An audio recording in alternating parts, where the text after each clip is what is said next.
सभी शिव भक्तों को प्रणाम और मेरे देवों को देव महादेव की जय जयकार। तो भक्तों, आप सभी का स्वागत है हमारे channel mom with Gyanvi official पर। और साथियों, आज हम सुनेंगे शिव कथा। आज की शिव कथा बहुत ही खास और जीवन को बदलने वाली है। अतः आज की कथा को दिल, ध्यान और मन लगाकर देखें अथवा सुने। एक बार की बात है कि माता पार्वती जी ने भगवान शिव से 3 प्रश्न पूछे। सबसे पहला प्रश्न, इस संसार में सबसे कोमल अर्थात धर्म स्थान कौन सा है? दूसरा प्रश्न, संसार में शरबत से भी मीठा कौन सा पेय पदार्थ है? और तीसरा प्रश्न कि किन आदतों के चलते इंसान निर्धन या फिर धनवान बनता है? तो इस तरह माता पार्वती जी के पूछने पर भगवान शिव ने उन्हें क्या उत्तर दिया, चलिए हम जानते हैं। आज की इस कथा के जरिए ही भक्तों, अगर आप इस वीडियो को प्रेम और श्रद्धा भाव से देखेंगे तो फिर जीवन में आपको अपार सुख शांति प्राप्त होगी, क्योंकि भगवान भोलेनाथ स्वयं अथवा किसी दूसरे द्वारा अपने सच्चे भक्तों की सहायता अवश्य ही करते हैं। शिव महापुराण में सुक्ता जी ने भी 16वें अध्याय में बताया है कि शिव कथा को सुनने, बांटने और समाज में सजा रखने से व्यक्ति जन्म जन्मांतर के कसान और पापों से मुक्त हो जाता है तथा सुख से जीवन को बिताकर भगवान शिव के धाम को प्राप्त होता है। इसलिए अगर आपको श्री महादेव जी से सच्चा प्रेम है तो फिर कमेंट बॉक्स में कृपया मुझे यह बताएं कि देवों के देव महादेव के गले में विराजमान और सुशोभित भुजंग अर्थात नाग देवता का नाम क्या है, अर्थात उन्हें क्या कहकर पुकारा जाता है। मुझे आपके उत्तर की प्रतीक्षा रहेगी। तो चलिए फिर कथा का शुभारंभ करते हैं। एक बार माता पार्वती और महादेव लोक पर भ्रमण को आए। नंदी पर सवार भगवान शिव और माता पार्वती का वह स्वरूप मेरी वाणी और शब्दों से एकदम परे है। पृथ्वी पर अवलोकन करने के बाद और विचारने के बाद और धरती की दशा और कल की गति को देखने के बाद वापस कैलाश को लौट गए। कैलाश पर पहुंचने पर माता पार्वती ने महादेव से कहा कि प्राणनाथ, मेरे हृदय में 3 प्रश्न उत्पन्न हुए हैं, कृपया उनका निवारण करें। इस पर भगवान शिव ने कहा कि हे प्रिय पार्वती, पूछिए, वह ऐसे कौन से 3 प्रश्न हैं जो आपको व्याकुल किए जा रहे हैं? इस पर माता पार्वती ने कहा कि भगवान, धरती का अवलोकन करते हुए मुझे यह ज्ञात हुआ कि मनुष्य अपने आचरण को धर्म और शास्त्रों के अनुसार नहीं कर रहा है, यानी और प्रतिकूल व्यवहार कर रहा है। विशेषकर मानव अपने माता पिता और बड़े बूढ़ों के साथ अच्छे से व्यवहार नहीं करता, अर्थात उनका रवैया अपने माता पिता के लिए ठीक नहीं दिखाई पड़ता। कुछ लोग तो ऐसे हैं जो अपने माता पिता की जैसे तैसे सेवा करने में व्यस्त हैं, और बहुत तो ऐसे हैं जो उनको बहुत दुखी कर रहे हैं, और कुछ तो ऐसे भी हैं जो उनकी सेवा करना तो दूर, उन्हें उचित सम्मान तक नहीं देते। इसके अलावा धरती पर ऐसे भी अनेक मनुष्य हैं जो सुखी, संपन्न और खुशहाल हैं, जबकि कुछ लोग ऐसे भी हैं जो पूर्णता व्यतीत और बेहाल हैं। इसीलिए भगवान, मेरी ये 3 प्रश्न हैं जिनका उत्तर मैं खोज रही हूँ। आपसे विनती है कि कृपया करके आप मेरी समस्या का निदान करें। इतना कहकर माता पार्वती ने उक्त 3 प्रश्नों को पुनः भगवान शिव के सामने दोहराया। सबसे पहले कि संसार में सबसे कोमल अर्थात नरम चीज क्या है। दूसरा, शरबत से भी मीठा और ऊर्जावान कौन सा पेय पदार्थ है। और तीसरा, किन आदतों के चलते इंसान निर्धन या फिर धनवान बनता है। इस पर महादेव ने कहा, हे देवी, मैं आपको इन तीनों प्रश्नों के उत्तर अवश्य दूंगा, परंतु कृपा करके आप सो मत जाइएगा और निर्दा को धारण मत कीजिएगा। फिर माता पार्वती ने कहा, हे नाथ, मैं आपको वचन देती हूँ कि मैं मन और ध्यान लगाकर आपकी कथा का श्रवण करूंगी। इसके बाद शिव ने कथा को कहना आरंभ किया।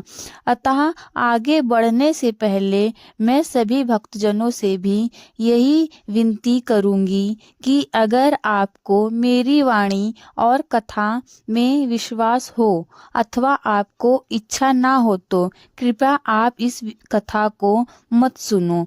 आप चाहे तो वीडियो बंद कर सकते हैं। अगर आपको लगता है कि यह बात अच्छी है, मेरी वाणी ठीक है, तो आगे सब मैं भगवान शिव पर छोड़ना चाहती हूँ। महादेव कहते हैं कि इस नगर में एक धनवान सेठ रहता था जो देश देशांतर में भ्रमण कर व्यापार करता था। उसके यहाँ 3 पुत्रियां थीं जो अति सुंदर और गुणवंती, देखने पर वह तीनों राजकुमारी के समान दिखाई पड़ती थीं। तो इस तरह सेठ जी का जीवन बहुत ही सुख शांति और अनुकूलता के साथ बीत रहा था। एक दिन सेठ को व्यापार हेतु विदेश जाना पड़ता है। यह वहाँ एक देश था जहाँ सोना चांदी और बहुमूल्य वस्तुओं की खान थी, जिसके चलते वहाँ एक से एक उन्नत और सुंदर चीजों का निर्माण होता था। अतः उसने सोचा कि जब इतनी अच्छी जगह जा ही रहा हूँ तो पता नहीं दोबारा उस देश में मेरा कब जाना हो, तो क्यों ना उपदेश से वापस में लौटते वक्त मैं अपनी पुत्रियों के लिए कुछ ऐसे उपहार लेकर आऊं जिन्हें वह जीवन भर याद रखें। ऐसा सोच सेठ ने सेठानी से मंत्रणा की और कहा कि मैं विदेश जा रहा हूँ और चाहता हूँ कि अपनी पुत्रियों के लिए कोई बहुत सुंदर सा उपहार लेकर आऊं। इस पर सेठानी जी ने कहा कि सेठ जी, अब हमारी पुत्रियां बड़ी हो चुकी हैं, उनकी सोच विचार और इच्छाएं बदलने लगी है, तो कितना अच्छा हो कि अगर आप बेटियों से जाकर ये पूछे कि किस चीज की आवश्यकता है तथा उनकी इच्छा अनुसार ही उन्हें उपहार लाकर दे। इस पर सेठ ने बड़ी बेटी को बुलाया और उसके आने पर उससे एक प्रश्न किया कि हे पुत्री, आप मुझे कितना प्रेम करती हो। तब बड़ी बेटी ने कहा, पिताजी, मैं तो आपको अपने प्राणों से भी अधिक प्रेम करती हूँ। जिसे सुनकर सेठ बहुत प्रसन्न हुआ और बोला, पुत्री, मैं कल व्यापार हेतु एक अनोखे देश को जा रहा हूँ, जहाँ से मैं तुम्हारे लिए विशेष उपहार लाना चाहता हूँ। अगर तुम्हारी कोई पसंद अथवा जरूरत हो तो बिल्कुल निर्भय होकर मुझे बताओ, मैं उसे पूरी करने की चेष्टा करूंगा। तब पुत्री ने कहा, पिताजी, आप वहां से मेरे लिए एक मोतियों से जड़ा एक दर्पण लेकर आइएगा। इस पर सेठ ने पुत्री को उपहार लाने का वचन दिया और कहा कि कृपया अब आप मंझली बेटी को मेरे पास भेज दो। मंझली पुत्री से भी सेठ ने वही प्रश्न किया कि बेटी, आप मुझे कितना प्रेम करती हो। तब मंझली बेटी ने कहा, मैं आपको दुनिया में भगवान से भी अधिक प्रेम करती हूँ। अपनी मंझली बेटी के ऐसे वचनों को सुनकर सेठ का सीना गर्व से चौड़ा और दिल प्रसन्नता से भर गया तथा उसने मंझली बेटी से भी उसकी पसंद और इच्छाएं वस्तु के बारे में पूछा। तब मंझली बेटी ने कहा, पिताजी, अगर लाना ही है तो फिर मेरे लिए नवरत्न हार और सोने का गजरा लेकर आइएगा, ताकि मैं इसे पहनकर रानी जैसा सुकून महसूस करूं। बेटी की बात सुनकर उन्होंने उस उपहार देने का वचन दिया और कहा कि अब आप छोटी की यानी सबसे छोटी वाली बेटी को मेरे पास भेज देना। छोटी पुत्री के आने पर पिता ने उससे भी वही प्रश्न किया कि बेटी, आप मुझसे कितना प्रेम करती हो।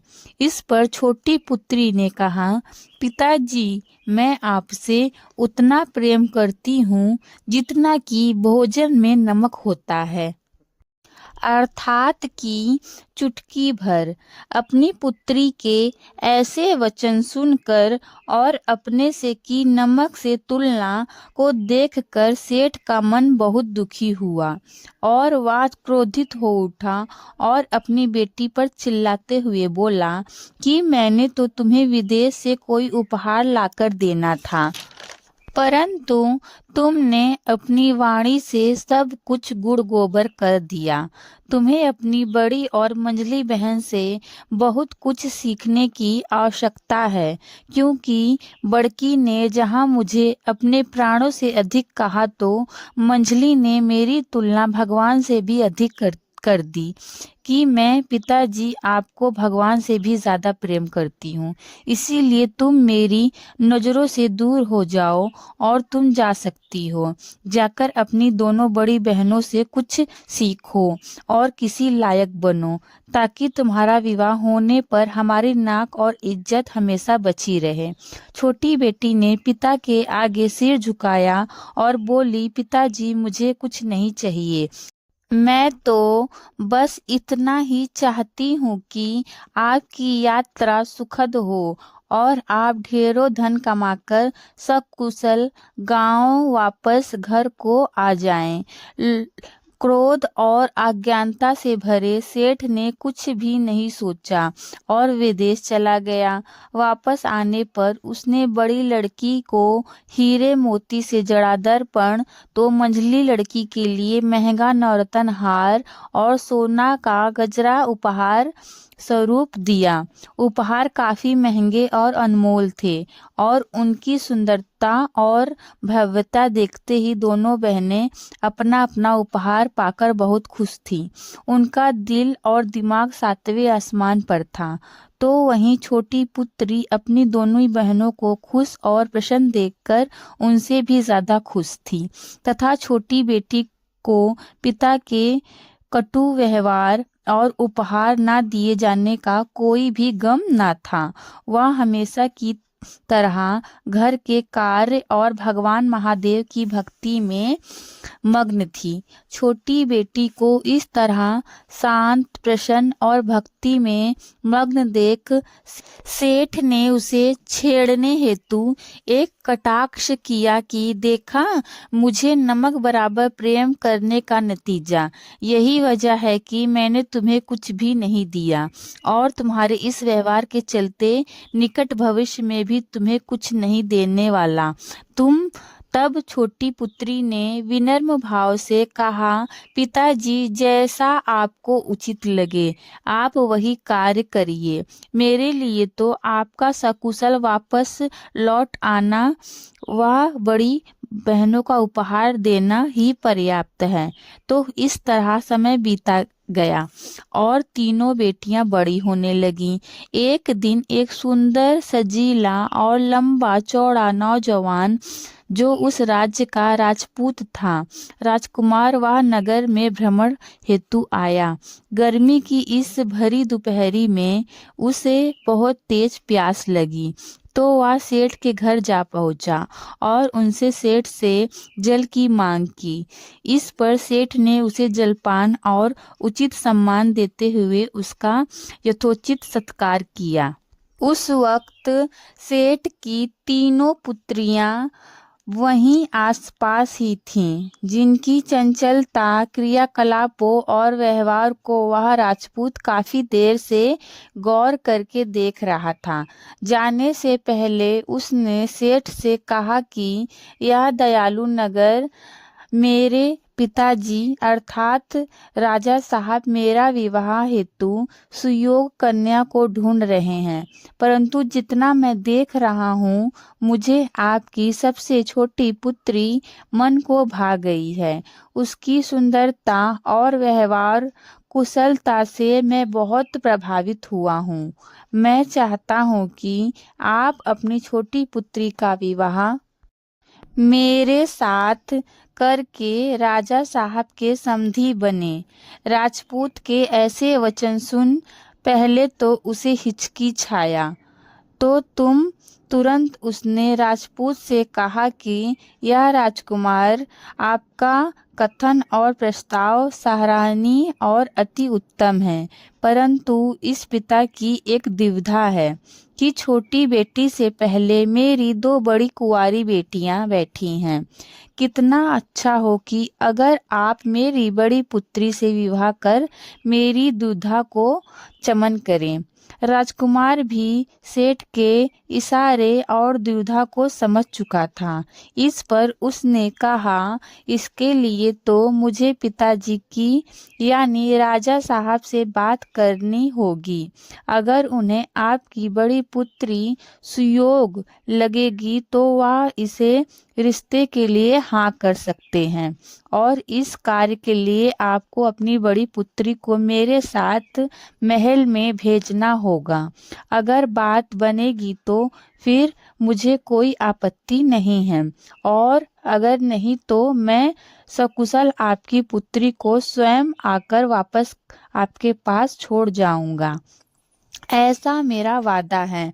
इस पर सेठ और सेठानी ने मना न कर राजकुमार से एक ही बात कही, या भावी नरेश हमें आप पर पूर्ण भरोसा है, अतः आप चाहे तो मेरी बड़ी पुत्री को राजमहल ले जाकर महाराज से मिलवाएं।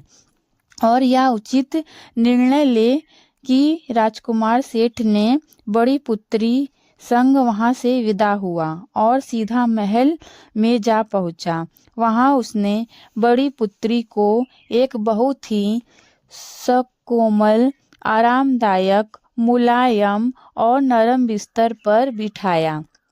उसके बाद दासियों ने उसकी खूब सेवा और आवभगत की तथा कुछ विशेष फलों और बेसन से बना मीठा और स्वादिष्ट शरबत पीने को दिया। सेवा सत्कार के बाद राजकुमार भी वहां आ पहुँचे। उसने बड़ी बेटी से दो प्रश्न किया। पहला, कभी आज से पहले आपने कभी इतने सुकोमल, आरामदायक, मुलायम और नरम बिस्तर पर चयन किया है अथवा आप उस पर बैठी हैं? दूसरा, क्या आज से पहले आपने कभी मीठा, स्वादिष्ट और ऊर्जादायक शरबत पिया है? कुछ देर सोने के बाद बड़ी बेटी ने दोनों प्रश्नों का उत्तर ना में दिया और राजकुमार से कहा कि नहीं, मैंने अपने संपूर्ण जीवन में ना तो ऐसा सुकोमल, आरामदायक, मुलायम और नरम बिस्तर देखा है और ना ही कभी उस पर शयन किया है, अथवा मैं उस पर बैठी हूँ नहीं, और ना ही मैंने आज तक कभी ऐसा मीठा और सुगंधित शरबत अपने जीवन में पिया है। जिसे सुनकर राजकुमार ने उससे कहा कि देवी, आप परीक्षा में सफल हुईं, अतः अब आप हमारी पत्नी और इस राज्य की वधू नहीं बन सकती। तो आप वादे के अनुसार मैं आपको आपके पिता के यहाँ छोड़कर आता हूँ। सेठ के घर पहुंचकर राजकुमार ने सेठ की पुत्री को सेठ जी को वापस सौंप दिया। इस पर सेठ जी ने मंझली पुत्री को ले जाकर राजा साहब को मिलवाने का प्रस्ताव दिया। सेठ के अनुग्रह पर राजकुमार मंझली पुत्री को भी महल में लेकर पहुंचा तथा उसके साथ भी वही सब दोहराया जैसा उसने बड़ी बेटी के साथ किया था। इस पर मंझली बेटी का उत्तर भी वही था कि ना तो कभी उसने इतना नरम बिस्तर का कोई अनुभव किया है और ना ही उसने कभी ऐसा मीठा और लाजवाब शरबत पिया है। तब राजकुमार ने उसे भी यही कहा, हे देवी, आप भी इस परीक्षा में सफल हुई। अब आप हमारी पत्नी और इस नगर की राज्य वधू नहीं बन सकती। तो चलिए, वादे के अनुसार मुझे आपको आपके पिता के पास छोड़ना होगा। सेठ के घर पहुंचकर राजकुमार ने मंझली पुत्री को बाइज्जत सेठ जी को लौटा दिया और कहा कि हे सेठ जी, क्योंकि आपकी दोनों पुत्रियां राजा साहब की परीक्षा में विफल रहीं, तो क्या आप मुझे आपकी छोटी पुत्री को राजमहल ले जाने की आज्ञा है, क्योंकि अब नियम अनुसार इन्हें भी इस परीक्षा को देना होगा जो आपकी दोनों पुत्रियों ने दी है। सेठ ने लगभग नाक मुंह सिकोड़ते हुए अनुमान मन से अपनी छोटी पुत्री को राजकुमार के साथ भेज दिया ताकि उसे भी योग्य एवं अयोग्य घोषित किया जाए। छोटी पुत्री ने शीश झुका मंदिर में श्री महादेव जी को प्रणाम किया तथा अपने माता पिता का आशीर्वाद और आज्ञा लेकर राजकुमार के साथ महल को चल पड़ी। महल पहुंचकर राजकुमार ने विधि अनुसार छोटी पुत्री को भी सुकोमल, आरामदायक, मुलायम और नरम बिस्तर पर बिठाया और दासियों से उसे सुगंधित अत्यंत मीठा रस से भरपूर पूछा जाए शरबत पेश किया। जैसे ही राजकुमारी शरबत पी ली, राजकुमार भी उनके पास आ पहुँचे और छोटी पुत्री से उसने अपना पहला प्रश्न किया कि हे सेठ की पुत्री, क्या आज से पहले कभी आपने इतने सुकोमल, आरामदायक, मुलायम और नरम बिस्तर का अनुभव किया अथवा उस पर शयन किया है? तब छोटी बेटी ने तुरंत ही हाँ में सिर हिला दिया, जिसे देख राजकुमार अचंभित और दूर खड़े राजा साहब सदमे में थे कि ऐसा कैसे संभव हो सकता है। इसके बाद राजकुमार ने अपना दूसरा प्रश्न किया कि क्या आपने आज से पहले कभी इतना सुगंधित, मीठा और ऊर्जा देने वाला शरबत अथवा कोई पेय पदार्थ पिया है? तब छोटी पुत्री ने बड़ी श्रद्धा और विश्वास से कहा, एक बार नहीं, बार बार और प्रतिदिन। जिसे सुनकर राजकुमार और राजा साहब दोनों हार गए। अतः उन्होंने कहा कि यह सेठ की पुत्री, कृपया विस्तार पूर्वक बताएं, क्या आपने उक्ता अनुभव कहाँ और कैसे प्राप्त किया है? इस पर छोटी बेटी ने कहा कि इस बिस्तर से कहीं ज्यादा नरम, मुलायम और सुरक्षित मेरी माता जी की गोद है, जिसमें मैंने बाल्यकाल से ही सारी क्रिया की है, क्योंकि माँ की ऐसी गोद है जो संसार में सबसे मुलायम और मजबूत होती है। वह हजारों गुना सुकोमल और अपने बच्चों को विभिन्न तरह के खतरों से सुरक्षित रखती है।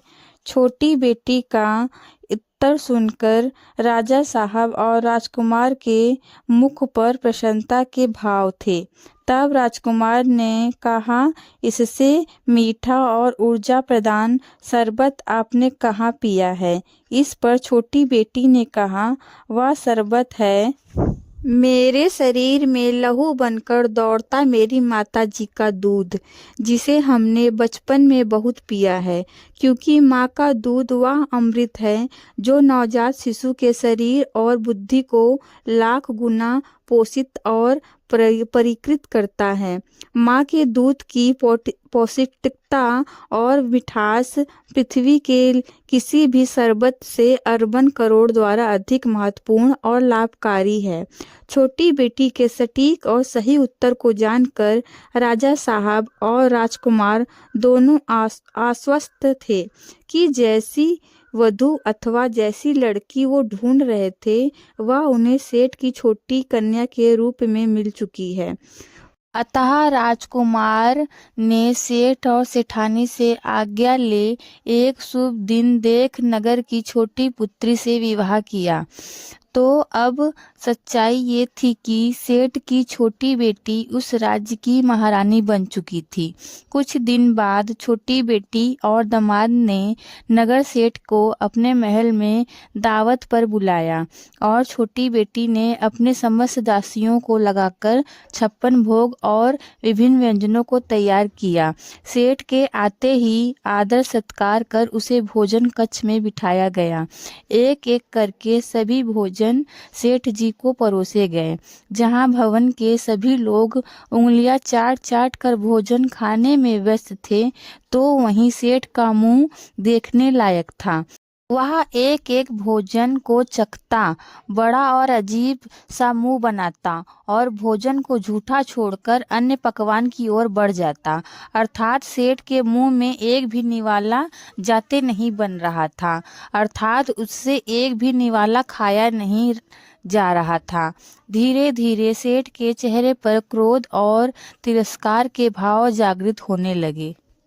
और एक समय ऐसा भी आया कि वह उठकर लगभग चिल्लाते हुए बोला, यह क्या महाराज, अगर आपने मुझे फीका, अत्यंत तीखा और बेस्वाद भोजन ही कराना था तो मुझे यहाँ क्यों बुलाया?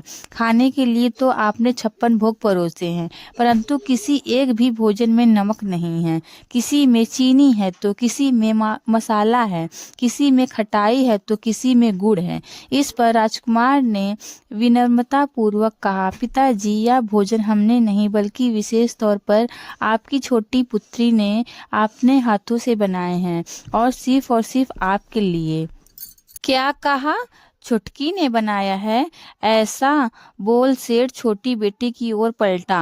अपने स्थान से खड़े होते हुए छोटी बेटी ने कहा, जी पिताजी, ये वाला खाना विशेष तौर पर मैंने अपने हाथों से सिर्फ आपके लिए ही बनाया है।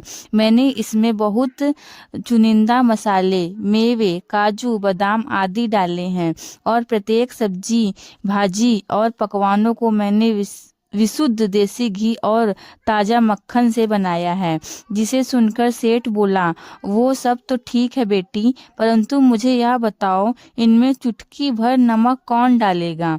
जब इतना सब कुछ तुमने डाल दिया था तो फिर नमक क्यों नहीं? बिना नमक के भोजन का स्वाद, गुणवत्ता कुछ नहीं होती, वह तो कूड़े के समान है। इस पर बेटी ने कठोर होते हुए कहा कि पिताजी, यही तो जीवन की विडंबना है। जो वर्षों पहले मैंने आपको विदेश करते हुए आपके द्वारा पूछे जाने पर यही कहा था कि पिताजी, मैं आपको उतना ही प्रेम करती हूँ जितना कि भोजन में नमक होता है, अर्थात चुटकी भर।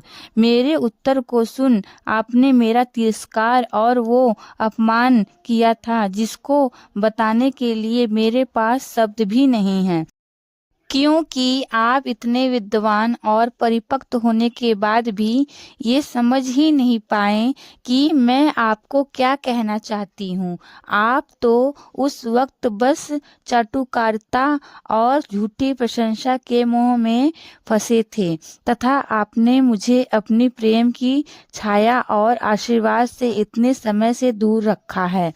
मैं तब भी आपसे यही कहना चाहती थी कि आप हमारे लिए उस चुटकी भर नमक के समान हैं जिसकी अनुपस्थिति से घी, तेल और मसाले इत्यादि सब फीके लगते हैं। अर्थात बिना पिता के बच्चों का संपूर्ण जीवन दुखद और कठिन होता है। अपनी छोटी लड़की के ऐसे वचन सुन और बुद्धिमानीपूर्ण बातें को सुनकर सेठ की आंखों में टप टप करते आंसू बहने लगे। उसे एहसास हुआ कि उसने जाने अनजाने अपनी हीरे जैसी सुंदर और गुणवंती बेटी को बहुत कष्ट दिया है। उसने अपनी समझदार बेटी का दिल दुखाया है। पश्चाताप और आत्मज्ञानी से भरे सेठ ने अपने दोनों हाथों को जोड़कर अपनी पुत्री से कहा कि आप तो साक्षात माँ दुर्गा के समान शक्तिशाली, बुद्धिमान और सर्वगुण संपन्न हो। अतः क्या आप अपने सभा के और अपने पिता को क्षमा करोगी? क्योंकि आज मैं आशीर्वाद देता हूँ कि आप जुग जुग जियो, हजारों साल तक जियो और तुम्हारा सुहाग अमर रहे और हर घर में तुम्हारे जैसी और समझदार और सुयोग पुत्री का जन्म हो। आज मैं छाती ठोक कर कहता हूँ कि मैं इतनी समझदार, सुशील और सुंदर पुत्री का पिता हूँ। हर हर महादेव, हर हर महादेव। भगवान शिव की ऐसी ज्ञानवर्धक और मार्मिक कथा को सुनकर माता पार्वती की आंखों में भी खुशी और भावुकता के आंसू झलक पड़े थे। उन्होंने कहा, हे प्राणनाथ, हे महादेव, आपकी कथा बहुत ही सुंदर और जीवन को बदलने वाली है, परंतु आपने मेरे 2 प्रश्न नरम बिस्तर और मीठे शरबत का उत्तर दे दिया, परंतु मेरा तीसरा प्रश्न अभी भी अधूरा है। इस पर भगवान शिव ने हंसते हुए कहा, हे देवी, हे पार्वती, धैर्य को धारण करो, आतुर न हो, कृपया कथा को अंत तक सुनो। कथा अभी बाकी है, क्योंकि जिस तरह आपको 2 प्रश्नों के उत्तर मिले हैं, ठीक इसी तरह आपको अपने अंतिम और तीसरे प्रश्न का उत्तर भी अवश्य ही मिलने वाला है। ऐसा कह भगवान शिव ने आगे कहना आरंभ किया।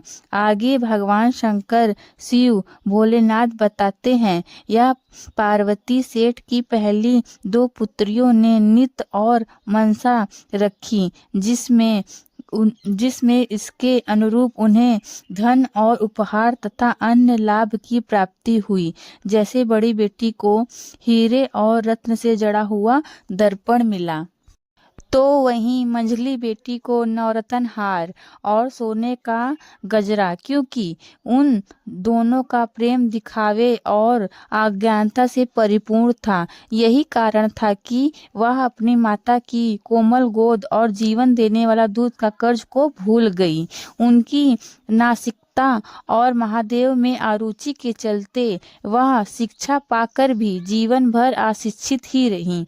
यही कारण था कि राजकुमार द्वारा किया गया प्रश्नों को वह समझ ही नहीं पाई, अर्थात वह प्रश्न की गहराई को नाप ही ना सकी। जबकि उसके ठीक विपरीत छोटी बेटी ने सादगी और भक्ति के साथ जीवन के सत्य मार्ग का चुनाव किया। यही वजह थी कि वह राज्य की महारानी और राजकुमार की वक्ता नहीं बनी। तो हे देवी पार्वती, जो मनुष्य अपने माता पिता का सच्चा आदर और सत्कार करता है, उनकी सेवा और आज्ञा का पालन करता है, वे जीवन में कभी भी निराश और हताश नहीं होता।